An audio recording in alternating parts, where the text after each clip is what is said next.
viewers. Welcome to today's program, The Child Care. Child Care is a program that focuses on children affairs, including child rights, custody matters, and generally, the overall well-being of a child as indicated in the Kenyan Constitution. My name is Caitlin Atiano from Kakamega Comprehensive School, and in our program today, we'll be discussing family conflicts and their effects on children. What impact does it have on the child? And to help us understand how this conflict negatively affects the child. Today, I'm privileged to host an expert in child rights and custody matters. Welcome. Okay, thank you so much, Kate. My name is Shaib Omondi, and I am very happy to be your guest today. And so the question is, do family conflicts really affect the child? Yes, they do. Please talk to us. Help our viewers understand how this conflict negatively affects the child.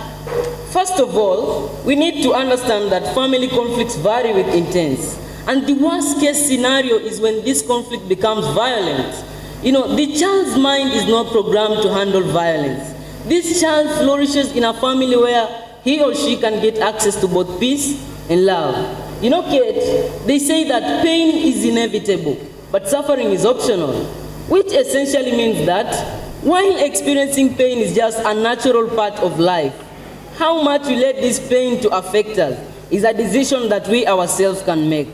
These family conflicts really have an impact on the child, and this impact is multifaceted. It's both physical and mental. Although they say that a moment of peace is worth a lifetime of glory, these physical challenges, mental challenges, and the impact on the future relations of the child is really a heavy burden for the child to carry. How does this conflict affect the child physically? Child, please tell us. Okay, thank you, Kate, for that good question. The physical aspect of this impact is when the child begins to neglect things that are very essential for his or her health. Let me ask you, Kate, how do you eat when your parents are fighting? Where do you even get the appetite? This child will begin to skip meals, not maintain personal hygiene. The child will not even bathe. Where will this child get the energy to play? And just as they say, all work and no play makes Jack a very dull boy. Okay, other than physical challenges, you did mention mental challenges. Please help our viewers understand how this conflict affects the child mentally. Yeah, thank you so much, Kate.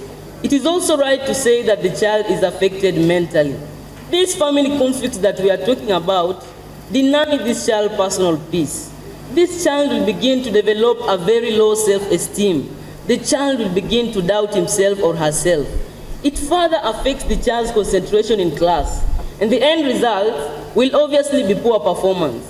But Kate, all is not lost because the pain that we as children feel today should be the same strength that we feel tomorrow. Shaib, please help our viewers understand how this conflict affects the future relations of a child. Thank you so much, Kate. A very important issue to discuss. The future relations of this child.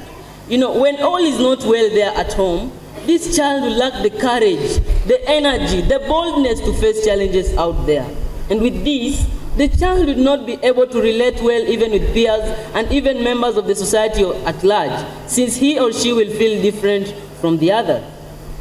Our viewers, from the discussion you've just had, it's true to say that the child is the most affected one. So, what do we do to help this child?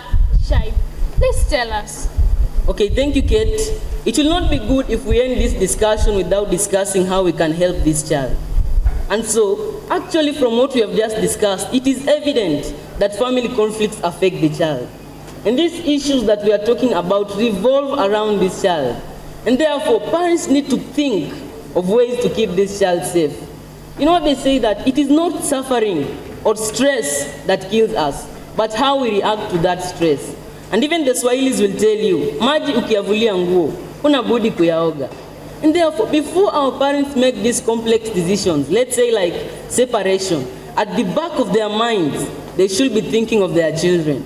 And this should be the plank that connects them. I think that parents need to create a very conducive environment where this child can get access to both fatherly love and motherly love. And by so doing, I think this child will be safe. And to our viewers and listeners, as you've listened and heard about the effects of family conflicts, it is evident that the child is the most affected one. So we are urging you to help with children to live and decide in a healthy and wealthy environment, since our mental health matters a lot. And to you, my fellow children, in Swahili we say, chanda chema huvishwa pete. After all, one good turn deserves another. You should learn to be disciplined in your responsibilities and assignments. Do not do them carelessly or half-heartedly. See them through to the end. And when you treat your assignments and course like this, you are training yourself to be excellent, not only as a child, but also a future, good, and responsible citizen. I have been your host, Caitlin Etieno, and my guest has been Shaib Omondi. Bye.